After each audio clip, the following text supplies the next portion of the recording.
Washington football. Woo!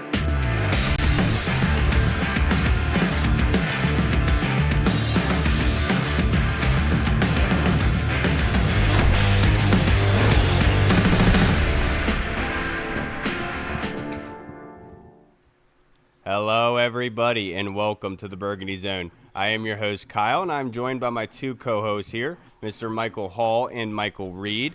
Tonight's episode is called Joint Command, and just wanted to say the Burgundy Zone is a part of the Frederick Podcast Network. You can find out more by going to www.listenfrederick.com. And to speaking of this Joint Command, it being fantasy football season, you know, you got your fantasy drafts lined up here soon. We thought we'd get ahead of the game here, bringing on the guru himself from Established to Run, Mr. John Daigle. Welcome back, brother. How are you doing on this fantastic Sunday evening?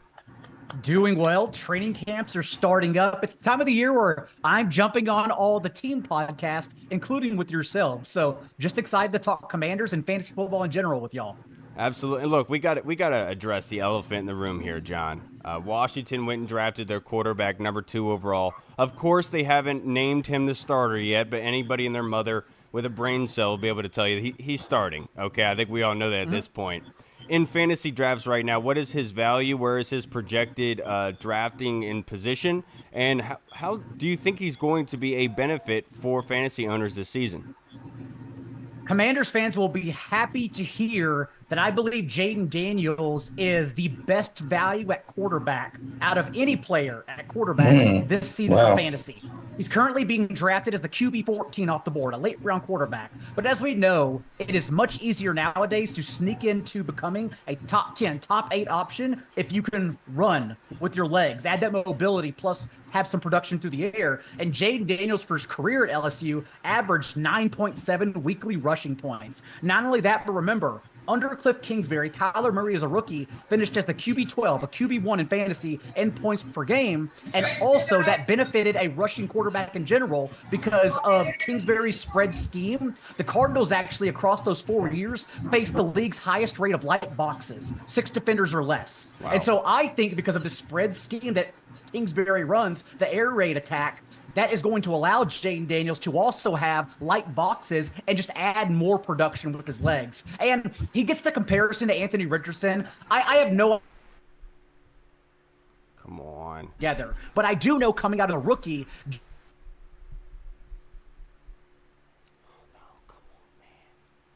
Come on, man. Sorry, guys. Of course, this always starts at the beginning of every episode. It does this, guys. Hold on. It's going to come back. I promise. Come on. 5, 4, 3. It's frozen. 2. No, not anymore. Sorry, John. No, you're good. Did you wrap that up there, John? I'm sorry. I'm frozen, but, you know, if you want to finish that off, you can. I'll quickly just say that Jayden Daniels led the entire nation in yards per attempt from a clean pocket last year. So, yes, I have questions and concerns about Washington's offensive line, but the fact of the matter is that he's already proven throughout his career in college that he's a terrific passing quarterback. So add that to his mobility. He's the steal at his position this year. Yeah, right. Well, that takes away what I was about to ask. I was about to ask which rookie quarterback you were the most high on, but there you go. But that moves us on to Brian Robinson. Brian Robinson, I think, is very interesting because everybody always wants to talk about Austin Ekeler because, I mean, of course, we just brought him in. How do you see Brian Robinson this season?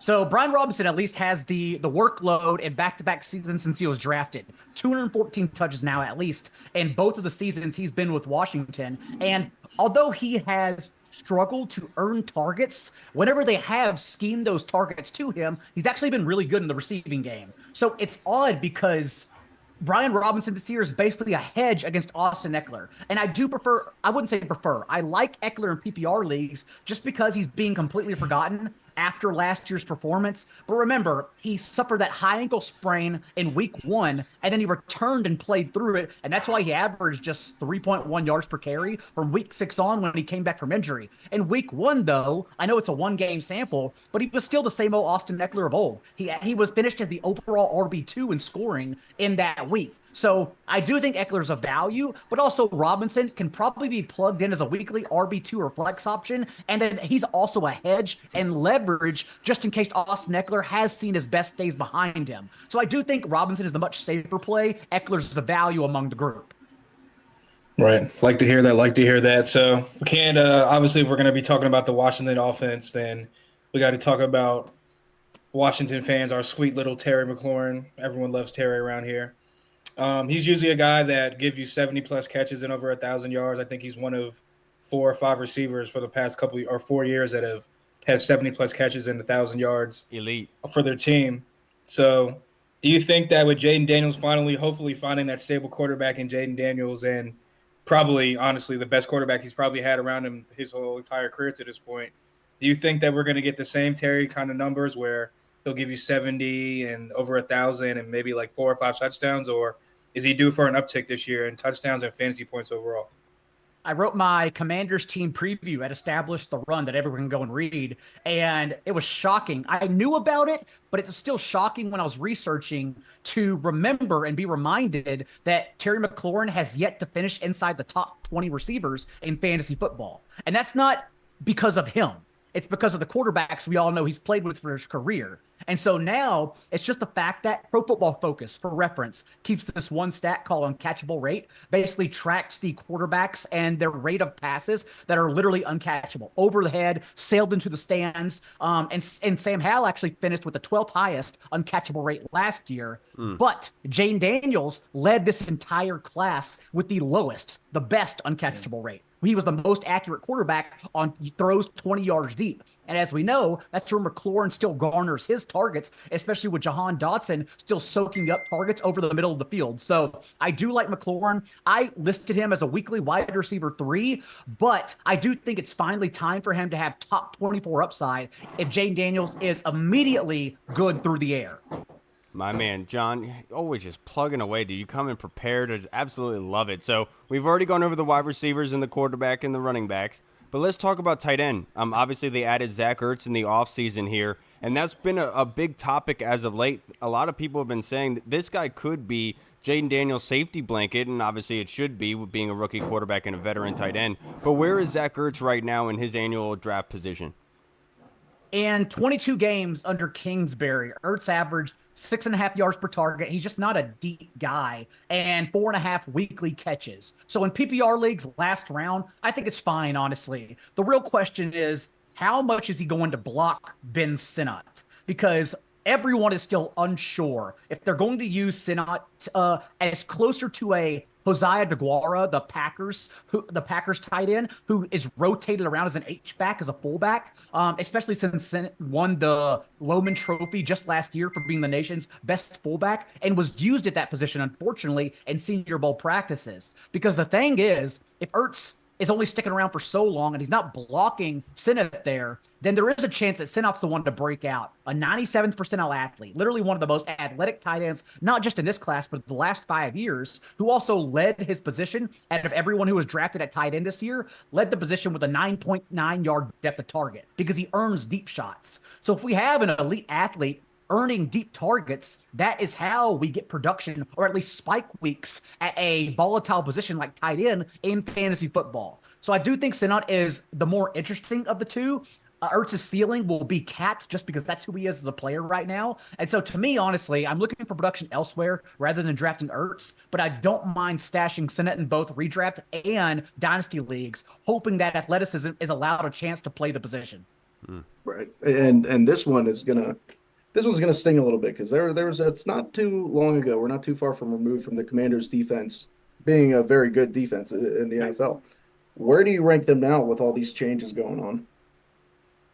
How close to the bottom are we? Is what I'm saying. It's pretty close to the bottom, but I will say I always like when coaches go get their guys, and all of Dorrance Armstrong, Bobby Wagner, and Dante Fowler have worked under both Joe Witt and Dan Quinn in the last few years. Wagner, even remember, overlapped with Dan Quinn in Seattle, obviously. So like there is some relation and relevance. They understand both of those guys' schemes. So at least they can step in and get the job done. The real question is the secondary, right? Like who is going to hold up there, especially when and if Dan Quinn is not wise enough, like Ron Rivera was, to throw Emmanuel Forbes in man coverage against someone like A.J. Brown, right? The fact they did that twice, he tried to get him to man up on someone who just doubled him in stature, was the wildest thing ever. And so I am worried about the defense, but in terms for fantasy, honestly, that's great for Jayden Daniels in the offense because that means they have to keep their foot on the gas, and that means we get more volume and hopefully more passing and fantasy points through the air. Right. And just kind of bouncing outside of Washington and jumping around the rest of the NFL. You mentioned the Eagles. I was staying inside the division with Jalen Hurts. Obviously, they got off to the fast start last year, 10-1, and kind of towards the end of the season, Jalen Hurts kind of fell off. The whole Eagles offense kind of fell off. Do you think with them hiring Kellen Moore and them re-signing or signing a guy like Devontae Smith, still having AJ Brown, they get a guy like Saquon Barkley in fantasy? Do you think that Jalen Hurts is going to get back to Jalen Hurts of running the ball and scoring rushing touchdowns, or do you think he's going to be a passing guy under Kellen Moore more now? I do think Jalen Hurts returns to elite form. And honestly, I always say Jayden Daniels is what I'm doing in drafts. That's how I'm approaching my drafts, is trying to get Jayden Daniels if I were to not draft an elite quarterback. But really, what's happening in fantasy football in 2024 is that because the elite quarterbacks, Josh Allen, Jalen Hurts, Lamar Jackson, Patrick Mahomes, all basically failed. They didn't separate teams last year. Now what's happened is that they fell in drafts. Hurts and Allen were going in the second round last year. They're going at the end of the third, even the fourth and fifth round this season.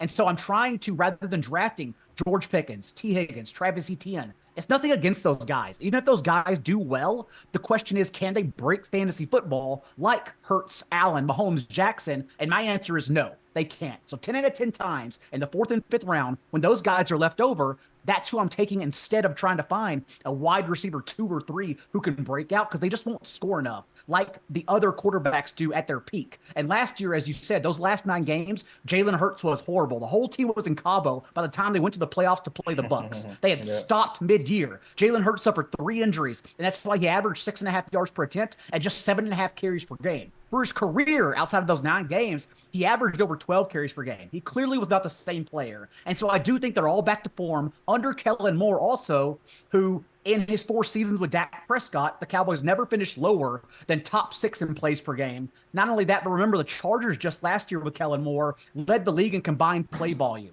So we're also finally getting Jalen Hurts and all these players we want to draft. A.J. Brown at the end of the first round. Devonta Smith, as in my opinion, a steal in the third round. We're getting all these guys also with league-leading volume finally. So I am back on top and trying to get all of Hurts and Devonta Smith in particular as I can in drafts. My man. John, to wrap this up, only a couple more questions for you. Sure. But, you kind of spoke on the quarterback, how you're going in thinking that I want to get Jayden Daniels as my quarterback if I don't get an elite one. So I want to ask you briefly, like, your structure of drafting in the first couple rounds. Obviously, every draft cycle, every year, it's different based on the pool that's provided in the average draft position. But right now, how you're looking at it, if you're sitting in, let's just say you have the 6th pick, PPR, 12-man league, what is your structure that you're looking for? Are you going for best player available, or are you going in saying, I want to get running back, wide receiver, wide receiver? What is your thought process there? There are always tiers to consider. And so at number 6, if either Bijan Robinson or Breece Hall falls to me, and that's assuming Christian McCaffrey will not get there, maybe in some crazy leagues he does. But if Bijan or Breece are there, that's where I'm going, because running back dries up after that. And then arguably we're waiting until the 2nd or 3rd round turn to get Devon Achane, who at least on only quote unquote, only 15 touches per game, already showed us he breaks fantasy football. He single-handedly wins your week when he plays, and we don't even know if his volume will increase. If it stays the same, though, he still wins your league. So I think Achane in the 2nd or 3rd round is really my target. Bijan or Breece at 106 in the middle of the drafts overall. But if they don't get there, I'll still come off the board for one of the receivers instead, and then maybe even reach when it comes back to me in the 2nd round for Achane. But really, Achane is my plan in the 2nd and 3rd, and you should start your draft by the way ADP is dictating for us this year, with either 2 running backs and a receiver or 2 wide receivers and a running back, and then get your quarterback and tight end in the 4th through 6th round whenever everyone else is trying to pick through those wide receiver 2s and 3s. Because what happens whenever you're drafting the elite quarterback and tight end in rounds 4 through 6, then the other wide receiver values are left over for you. I bet even, probably not in a Washington home league, honestly. McLaurin may be left over. Christian Watson will still be there. Cooper Kupp will be left over because everyone's worried about the injury. There's still so many values at wide receiver beyond round 6. And so I think you should start out 2 running backs in the first 3, and then make sure you tie up an elite quarterback and elite tight end. My man, and then you just brought him up in Cooper Cup, because my question for you, we talked about this before we started recording, but who's a prospect, a player that you believe that could be the Cooper Cup of a couple years ago, where he was getting drafted in the mid rounds, not really much was thought of. They brought Matt Stafford in, and then all of a sudden he explodes to a top 5 production and value. Who is a player that, given the situation, the circumstances brought on, that could be in that sort of realm?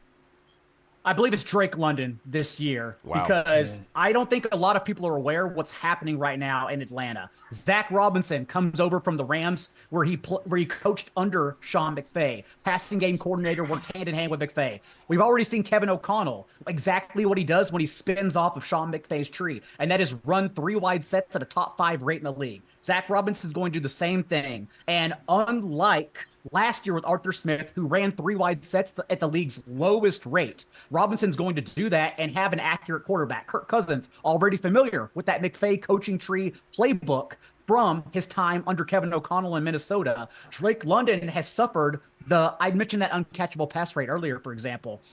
Desmond Ridder was dead last in that stat the last 2 years. Now we get Kirk Cousins, who's been top 5 in that stat under Kevin O'Connell. So we're getting Drake London targets finally to go with the volume he's already earned. And so Drake London is the one who is being drafted end of second round. I think he could be a first-round player in 2025.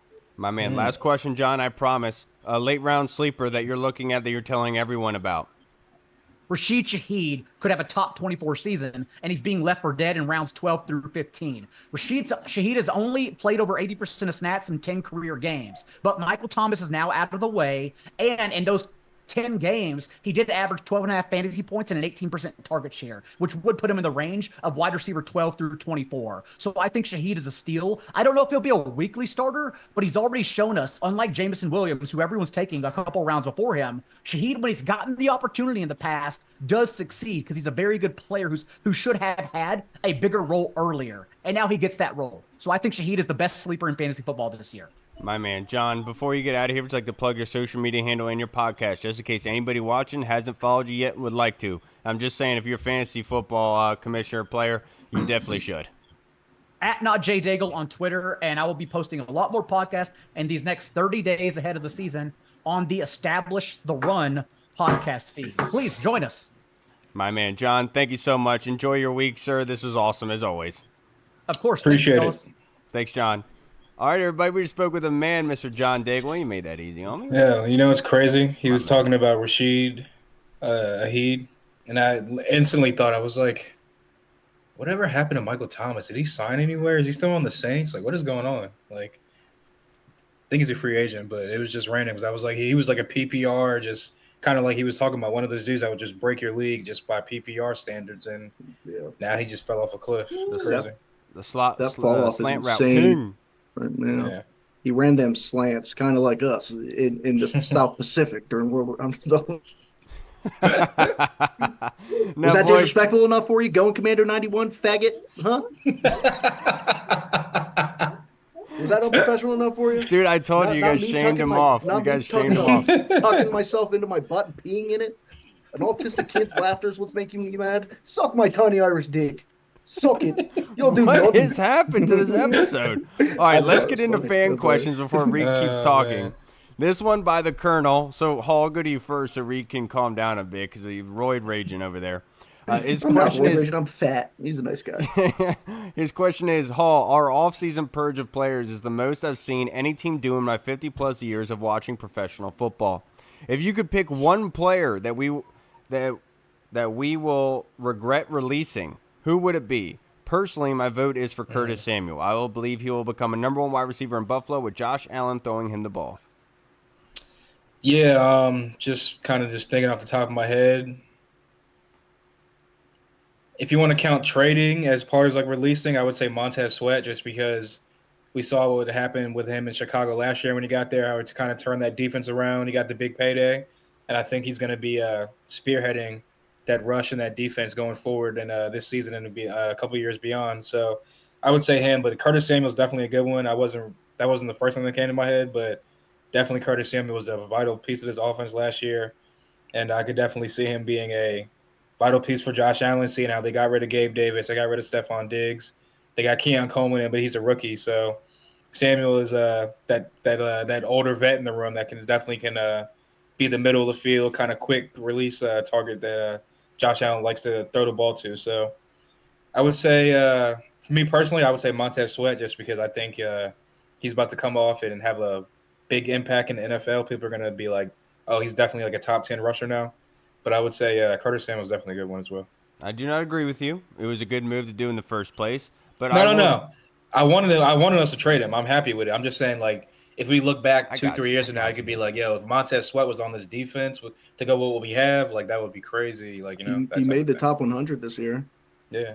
Well, you see what So, happens. You get traded from Washington. It's yeah, all of a sudden amazing. then you start I know, balling right? out. It's amazing. It's incredible. It happens all the time. You get respect. It's crazy. For me, Colonel, I'll say I'm not going to say that we're going to regret releasing him because I think naturally this was going to happen. But Kendall Fuller, I think Kendall Fuller down in Miami, just the way that Kendall plays football, very smart. Obviously, has lost a step here and there, but the fact is, very smart football player.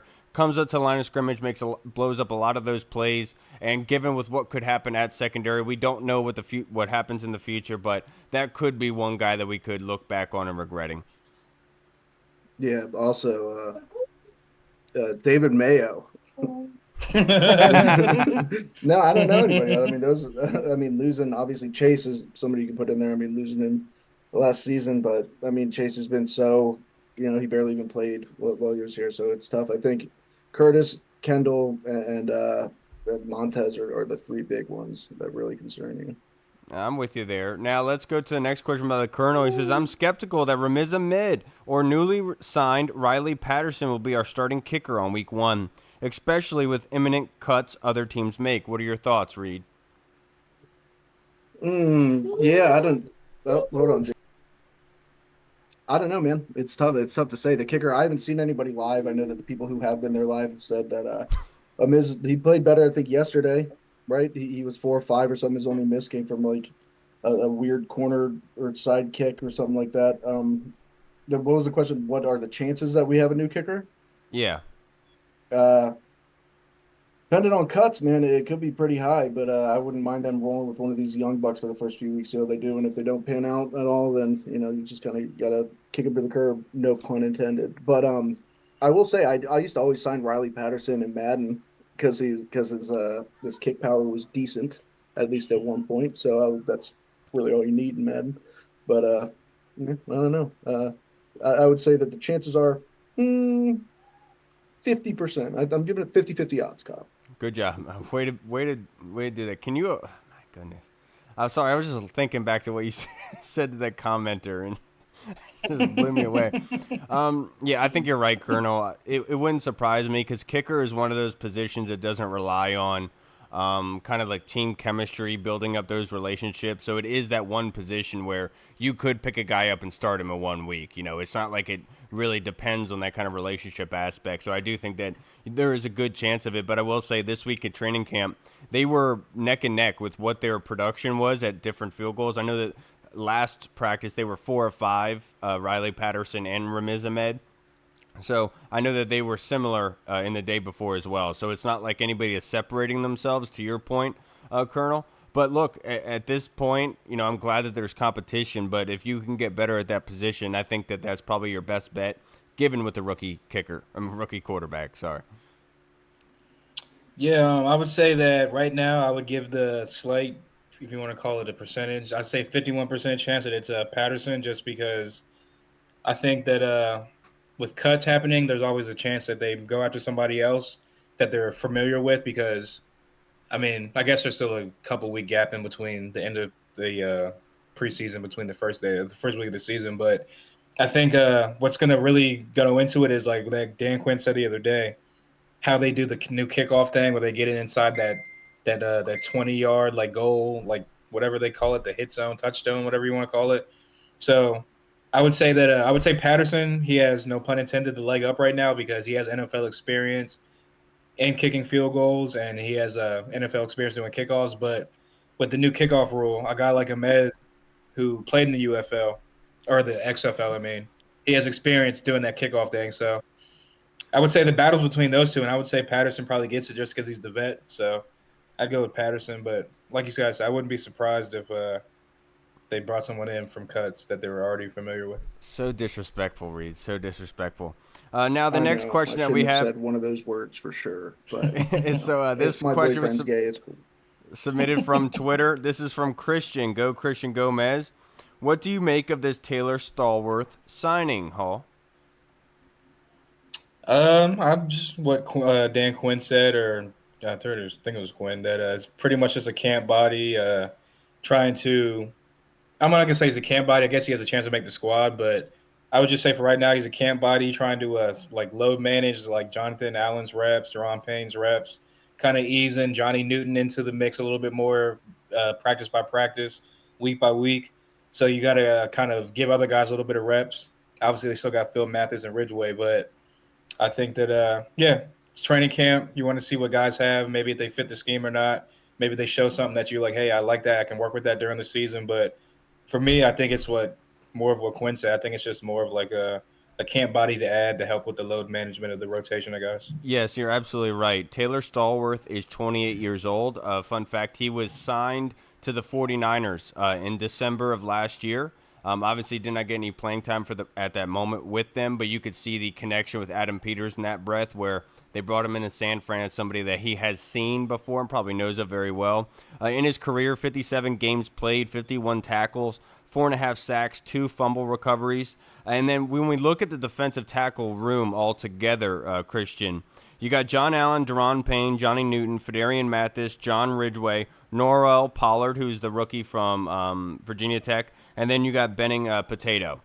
So when you look at that, that's 7 altogether. And I would be willing to go as far as that most likely John Allen, Deron Payne, and Johnny Newton are not going to be getting that many snaps in the first preseason game, which would leave you with only 4 defensive tackles, right, go in that first preseason game. So adding another defensive tackle there, giving you 5, gives you much more of a better rotation, so to speak, just in that kind of realm. So I do think that you are right, Hall, but I think it's much more so of the circumstances permitting what they have here and wanting not to have so many guys out there that are going to be very, very important and being able to have that luxury of having a full deck of cards on game day. No, I agree. It's camp body. You know what I'm saying? And like you said, you can't have 4 fat guys out there running around all game. It's not like that. You got to bring in somebody else to help spell these guys. Like you said, Johnny Newton's barely, if he even plays. I wouldn't be surprised if Johnny Newton doesn't play for a lot of the preseason. If so, it's only going to be sparingly. I mean, he's coming off of an injury. He's a high draft pick. You don't want to ruin him. And like Dan Quinn said, John Allen's not going to be playing a whole lot. Like those guys, they're worth too much money. You already know what they can do. So forget it. I don't care. Now, this next question on Twitter from Yam Sensei. Reed, who is most likely going to be our kick returner with recent camp additions and signees?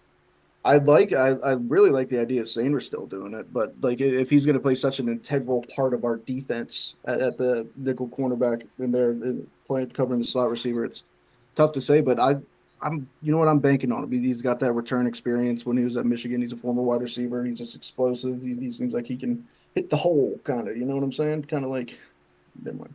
But it's I'm going with Sanders still. You know what? Let's cement that in there.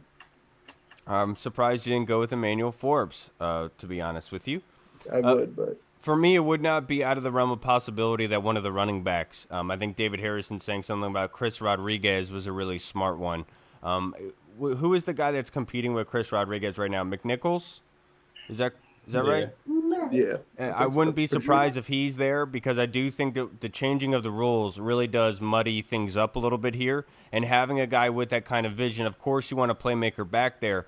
But, like, the funny thing is, like, Sanders still was mic'd up the other day, and the Commanders posted a video of him actually doing a return. And even in that clip, he says, that one was up to the 40. Like, that's what you're really going for in kick returns. I know you want to have the Devin Hester kind of ability there, but it's getting harder and harder in the NFL to be able to do that. And so you want, first and foremost, a guy that can catch the football and then be able to get you the great starting point. And I think being able to read the blocks is going to be the easiest way to do that. So I'll say one of the running backs, and I think either Chris Rodriguez or McNichols, if they do keep 4, would make a lot of sense. Yeah, I would love for them to have Sanders still back there for all the reasons that Reed said and what I said a couple weeks ago on the podcast. Just like you said, he has obviously experience catching like footballs, because he played Michigan receiver bias. a little bit, and he can like set up his blocks. He can find the open hole. He has the speed to hit the open holes, but like you said, it would make more sense than whenever David Harrison said something about Chris Rodriguez being back there. It would make sense that a running back who knows how to definitely like they spent their whole career reading blocks, setting up blocks, and if you want to, I know there was talk about special teams guys or coaches getting creative and maybe like setting up trap blocks and different type of blocks on the line because it's basically like a running play with the space like so kind of the gap in between the players not that much or so short that it's almost like a running play in the open field. So if you start doing like trap blocks and like guys pulling and doing stuff like that, it would make a lot of sense for a guy like Chris Rodriguez or maybe a guy that's not Austin Eckler or Brian Robinson that plays running back to be back there to kind of get you an advantage off your offense on the 30, 40-plus yard line. Luke McCaffrey is not a bad That's pull a good here one, either. too, yeah. Yeah, because obviously he ran the ball in end arounds a heck of a whole lot at Rice. And we've even heard rumors of him taking handoffs out of the backfield at times. And so that's another guy that would make a lot of sense if they decided to do that, to add a little bit of playing time to Luke, because we don't know what's going to happen in the regular season, right? So Plus, that's always something to keep your eye on. yeah. Plus his athleticism. A lot of people sleep on how athletic Luke McCaffrey is. If you just go look at his combine numbers, like he's very athletic. It's insane especially for a white guy, for anybody.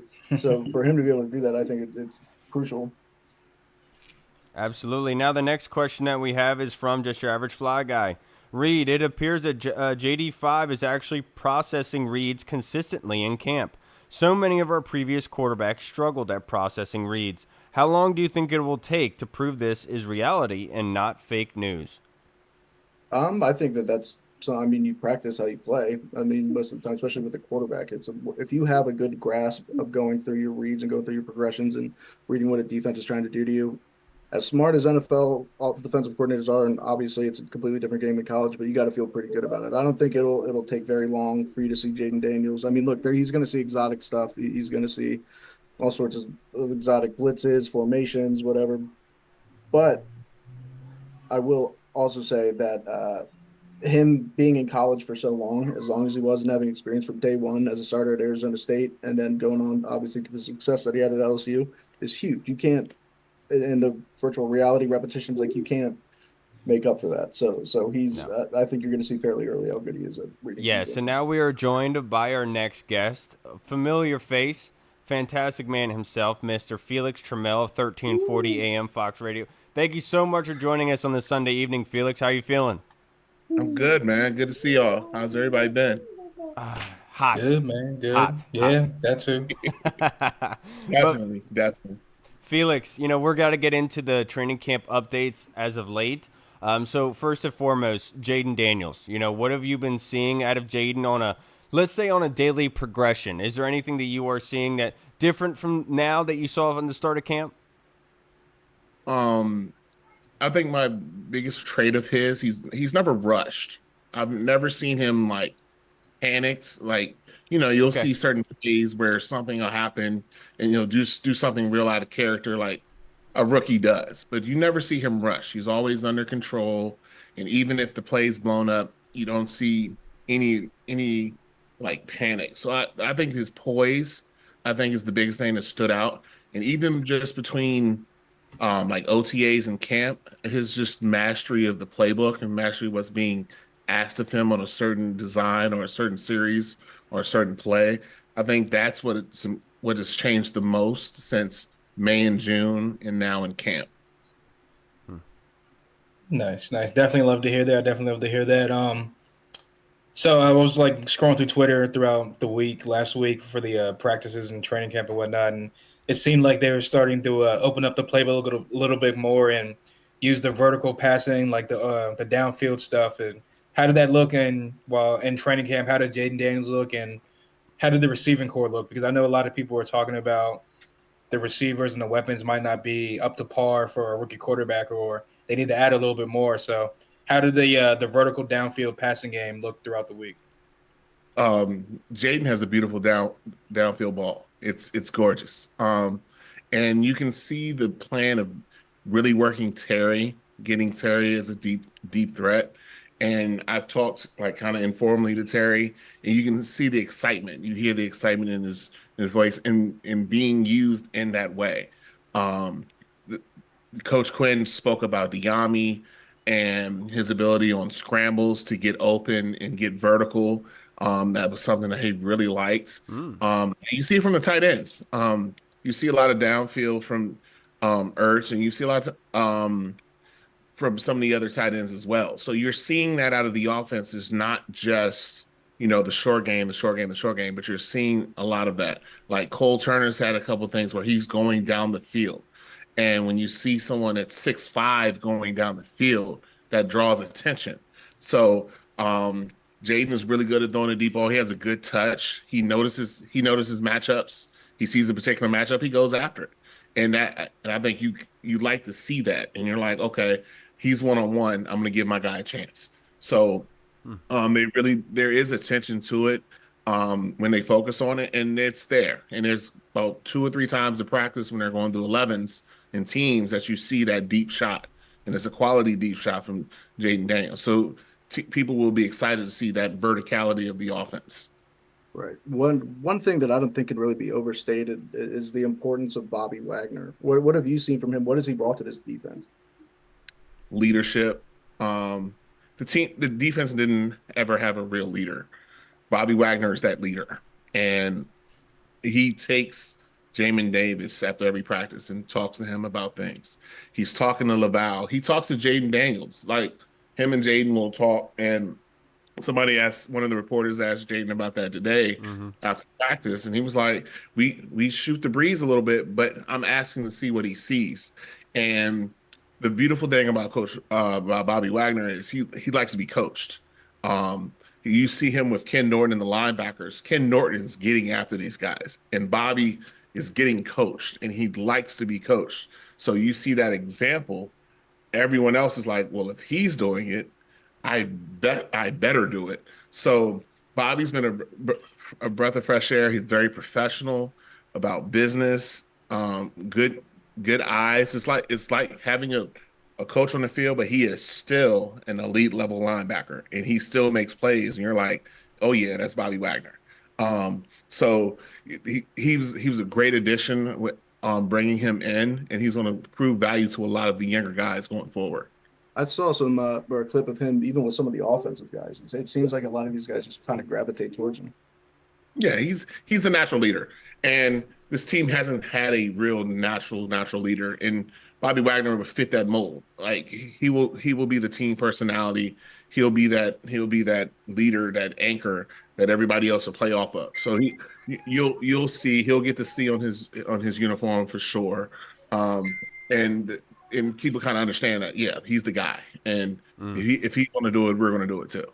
My man, Felix, my next question for you. I'm not going to say that, obviously, you don't know what's going to play on the regular season, but just based off what you have seen, comparatively to what we have seen in the past with this defense, the secondary, are you seeing a drastic difference, maybe even just an uptick in communication? What are you seeing in difference from previous years with the secondary?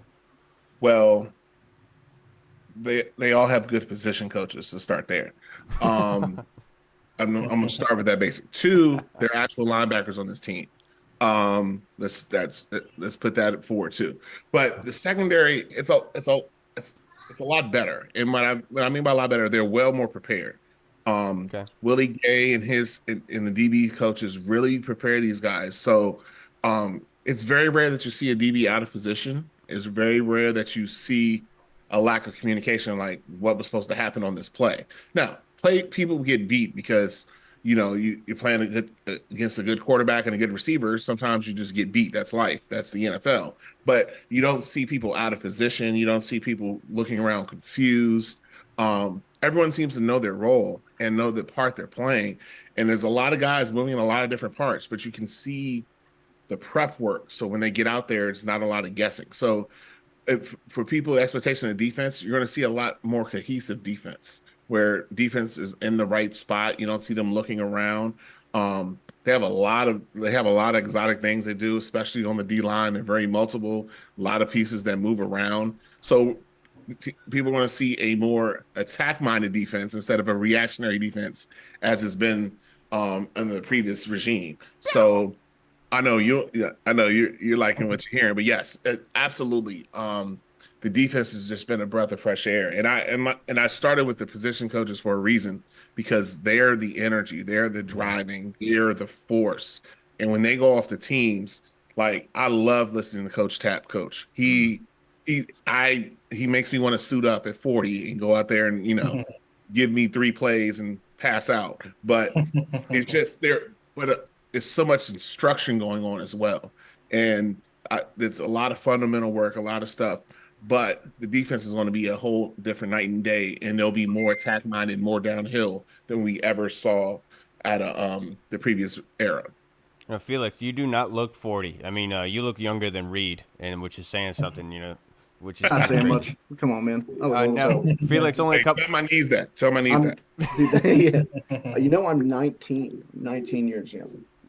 Yeah, I'm sure. To wrap this up, Felix, only have a couple more questions for you, sir. But the offensive line, Brandon Coleman has been obviously a big thing to talk about thus far at training camp, just an absolute mauler himself. But just talk about what you've seen at the offensive line. Only pads have been on for only about a week now, but what have you seen? Coleman, Just kind of first before you answer that, my bad. To add on to that, that was gonna be my question as well, because you've been out there almost every day, or if not every day, almost every day, and you know what the Jets defense, what kind of rushers they have, what kind of defense they have, and I was gonna ask you kind of what Kyle said. From what you've seen of Coleman and just the offensive line in general, do you think they're gonna have enough to go up to New York and kind of handle their business? Coleman each day has gotten more and more comfortable. He is the left tackle. He will be left tackle week 1 against Tampa. Just nip that in the bud now. He's a big guy. He moves well. When they put the pads on, finally did one-on-one reps. There are 2 linemen that are way above the rest. There's Coleman and there's Cosme. Those are elite level NFL linemen. Everyone else is under that. And right now it is Cosme's line. Cosme's the leader. He gets everybody in check. He will be the physical guy. He will say something. He will do something that needs to be done, and he's there. But Coleman has stepped up tremendously. The ability was always there. It was just kind of the mental. Okay, third round pick. What should I do? He's getting more comfortable day by day, and you're anytime Jayden's out there, Brandon's out there left tackle. So okay. I think we've seen the pairing already. Since they put pads on, anytime Jayden's taking a snap, Coleman's at left tackle. And I think that's all needs to be said right there. They're thinking of those 2 as a pair. Absolutely love to hear it. No, yeah, I was just going to ask about, we hear a lot about Sainer still, he was mic'd up. We hear a lot about, obviously, most of the rookie class. But what about somebody like Emmanuel Forbes? How's Emmanuel Forbes and Benjamin St. Juste been doing? Well, Forbes is getting a lot of work. Forbes is doing a lot of things better. His technique is better. His positioning is better. You can see he's been worked on. St. Juste was not getting a lot of work on teams. He got some work today on teams. But Mike Davis is getting a lot of reps at that starting quarter opposite Forbes. And he has what Bobby Witt looks in the corner. But he's big, he's physical, and he's less handsy than St. Juste has been. But Forbes' technique has been a lot better. He did add on muscle to what he needed to do. Now, the first couple of days, they left him on an island. 17 pounds. He made sure to clarify that, which I thought was hilarious. 15, 17. Come on, it's somewhere in there. But first couple of days, they were leaving him on an island against Terry, which it's not going to be good for a lot of people. But then when you started to see the scheme and started to see him working, you're like, okay, he's where he needs to be. So Forbes has progressed a lot. Sanistro's going to be on the field 70% of the time. That kid finds the ball. I was speaking, I think it was me and Dave, we were reserving teams, and Sanistro was actually lined up on the outside left of the defense. It was a run to the right side of the defense, 40 yards down the field, and who's standing next to the ball carrier? It was Sanistro. And it's just those little things that you see. So he is going to be the nickel corner for sure. He's going to get a lot of playing time. He's well trusted. He's an elite level mental football player. He just understands concepts and understands schemes. He's just where he needs to be. So that'll probably be your starting three. Davis has a potential to push St. Juice, and just because of what he offers physicality wise, but it'll probably be your corners with Sanistro going on the inside in the slot. And that's where he'll play most of the time. My man. Felix, last question I have for you, sir. Joint practices are this week going against the Jets heading into the first preseason game against the Jets. Dan Quinn said in his presser today that Jayden Daniels will be playing. So that being said, I know we all love the defense. I'm a defensive guy myself, but with the offense, that's what we're all going to be looking at here. How long do you anticipate them being in? And then what are your expectations for, like, we're not saying 3 touchdowns, balling out, but just your realistic expectations on feeling good afterwards? Well, me personally, if joint practices go well, I wouldn't play Jayden on Saturday. Thank you. That is if joint practices goes well. If it doesn't, I give him a drive or two. Whatever the result is, you sit him down. You give Mariota a couple drives. Should be a Driscoll Sam Hartman game because that's who you're really evaluating at quarterback anyway. So that would be me personally. What I do think will happen is I do think he'll get a drive or two, and it's just about rhythm of offense. Just getting used to the NFL rhythm of offense. Getting to play in my ear from Cliff, getting to play up, getting everybody lined up in an NFL game setting. That's probably the biggest thing for him playing in that game. They're not going to show anything good, anything of value. I mean, it'll be a couple runs, couple little quick slants and hitches, a screen or two, and he'll be out the game.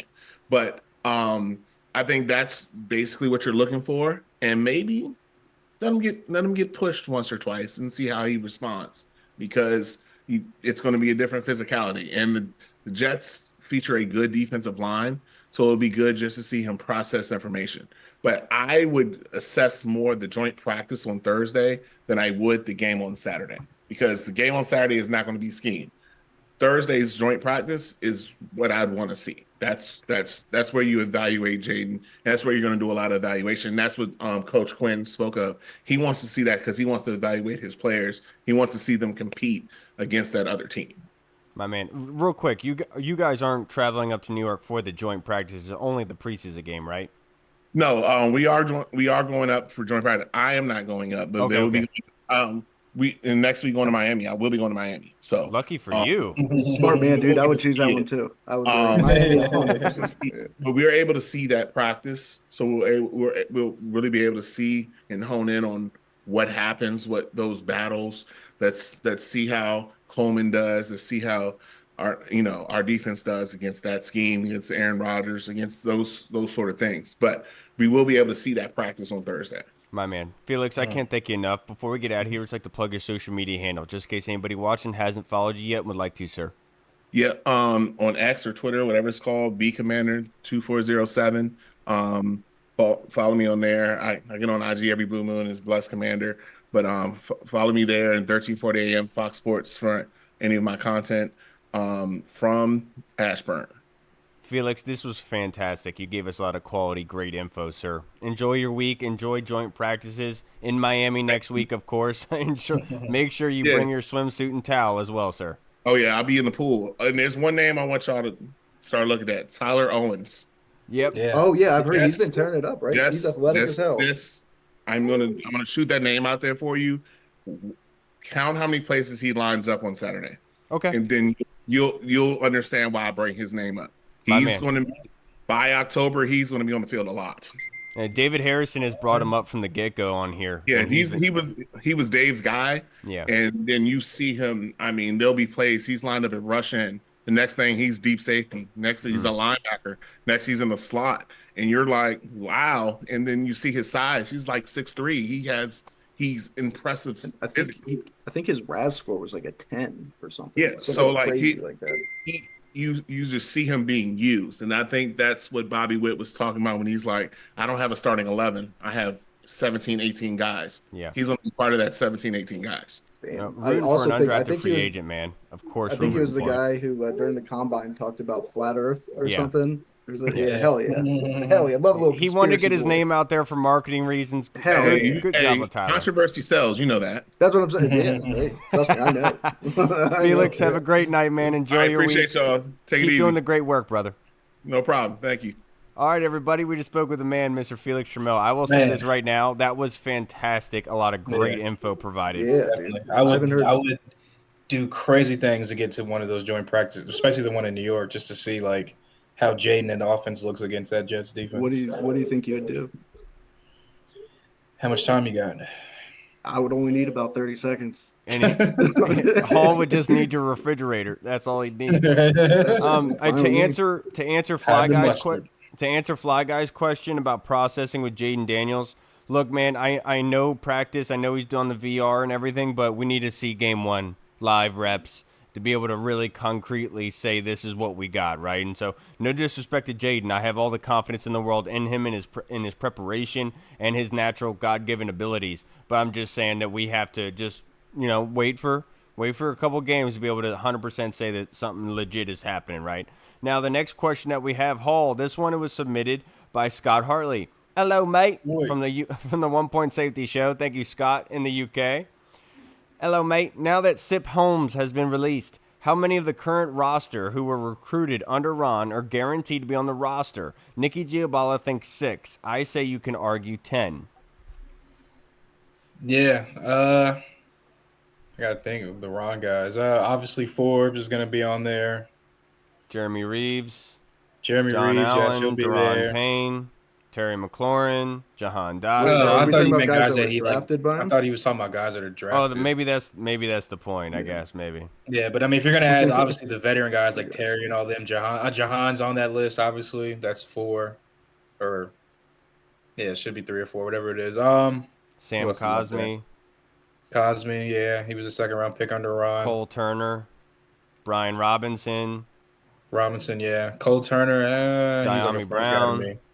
Diami, he's probably gonna make it, but he's still a fringe guy. Yeah, so I could Benjamin definitely St. see. Benjamin St. I'd say Jude's, 6. Derek Forrest.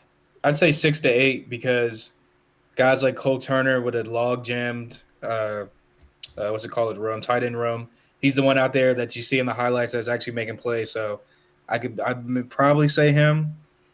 And then you got a guy like you said, Derek Forrest, who Christian he Holmes. a log jam at safety as well, and he's been running with the 3s as of late. He's been injured, and everyone knows the best ability is availability. So if he can't get on the field, make plays, make flashes, and he could probably contribute on special teams. So he's maybe a fringe guy from the Ron era, but so yeah, I would say maybe between 6 to 8 guys are definitely locks. Definitely 6 guys, but I would say 8 of those guys are probably going to be on the active roster on the 53.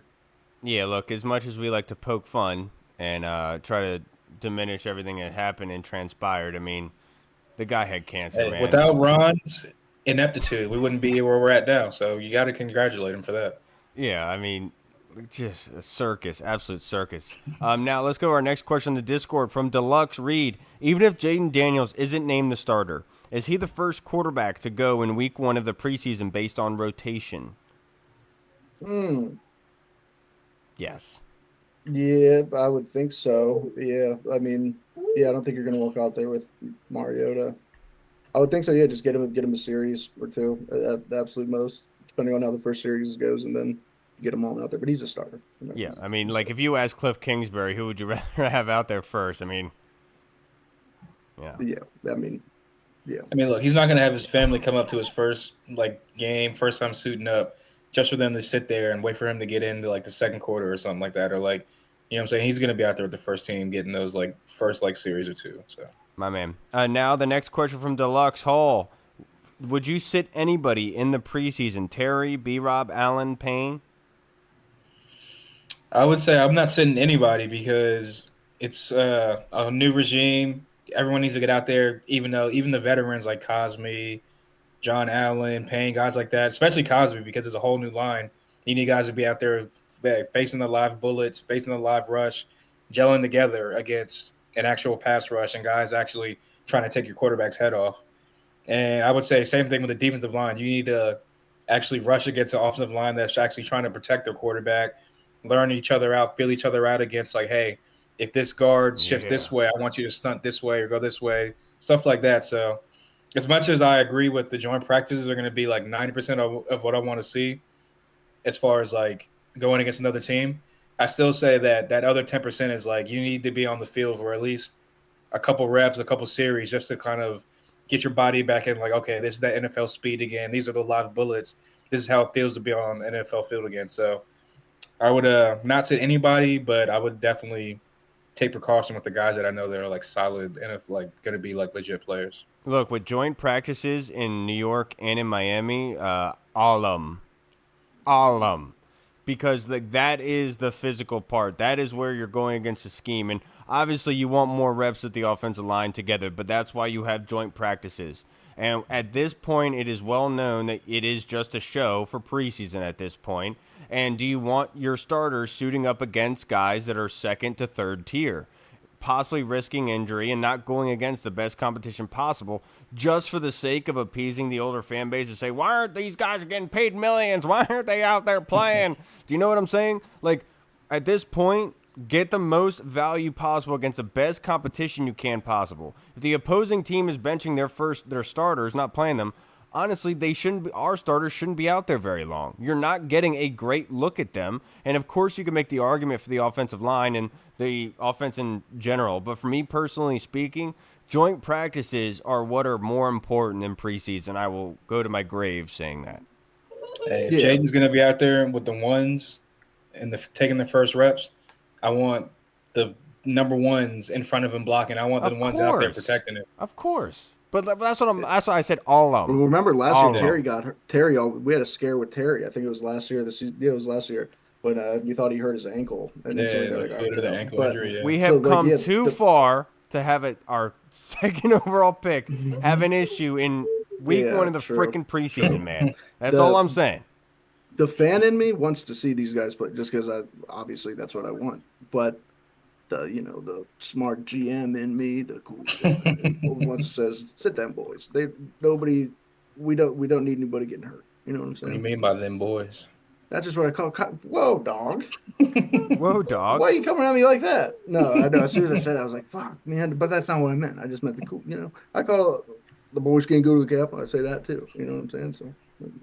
My man. Now the next question from Tim Towner. Opportunity boys. I'll answer this one first.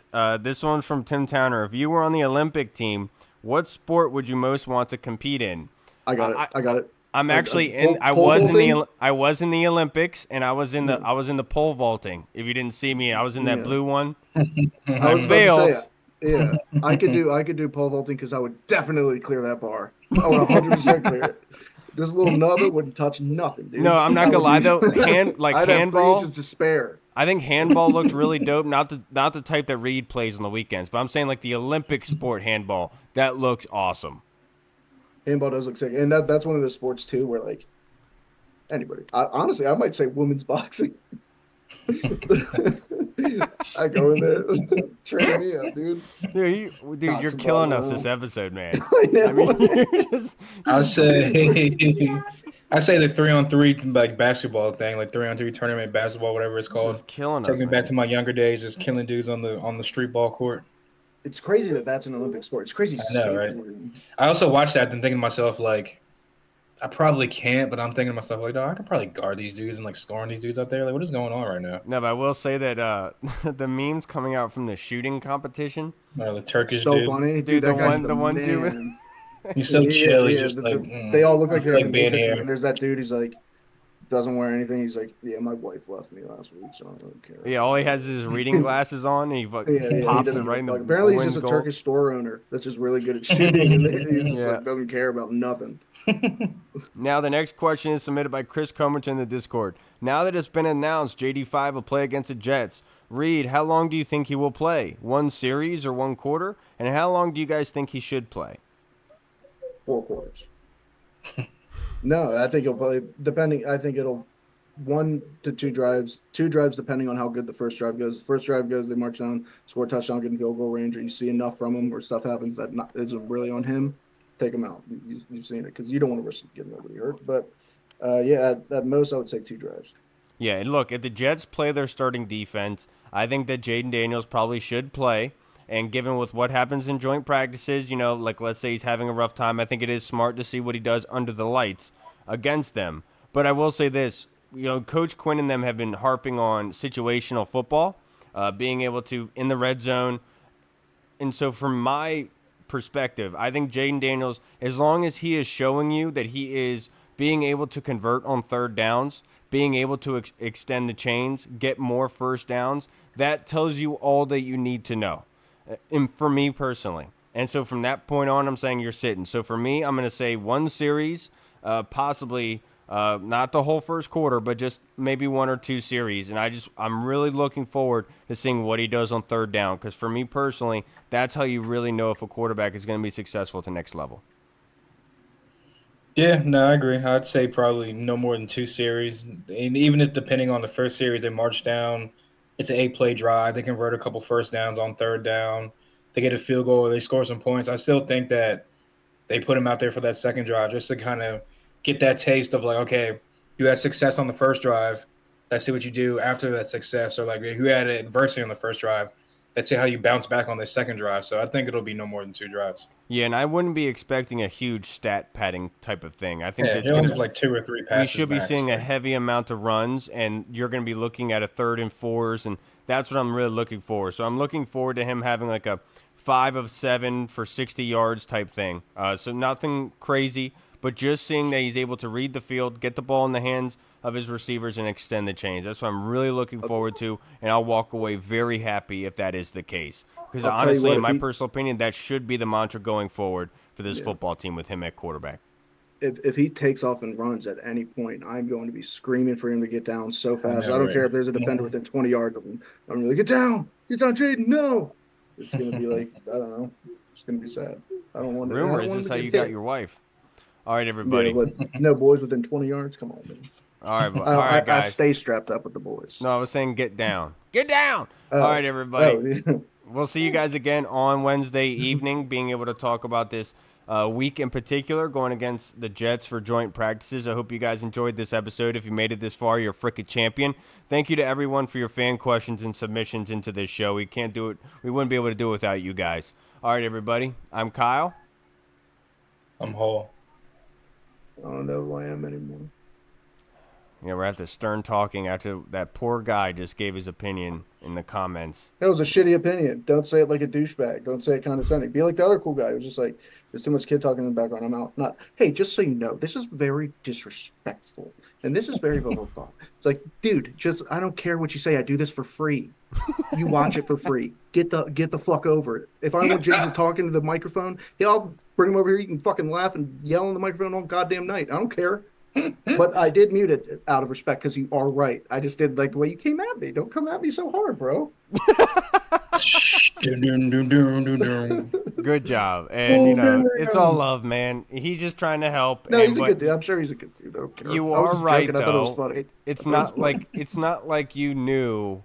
Like, it's not like the guest came and you saying that was, like, you know what I'm saying? Like, it wasn't yeah. No. I usually try to mute it all the time. Yeah. It's just, I forgot that time, and then I just... Well, it's because Hall called out, so just blame Hall, Fucking Hall, come on, dude. I know, dude. Oh, well, just go ahead. The default, blame the black guy. Thanks, guys. Yeah, go, Kyle. That's not your fault at all, actually. Kyle, this is your fault. I am 2%. I am 2%. That's true. Okay, all right, everybody. We'll see you fault. on Wednesday. Have a great, safe week. Enjoy it. Washington football. Woo! Hey. What's up, everyone? This is Kyle from the Burgundy Zone. We are releasing our own merch to support the show. If you want to rock the Burgundy Zone logo or you want to see Reed's face on your shirt, we got it. We're starting with t-shirts, hoodies, and zip-up. So if you're a fan of the show, make sure you snag one before they are gone. Check out the link in our bio on Instagram, or you can find the link in the description of the video. Thanks again for all your support. Until next time.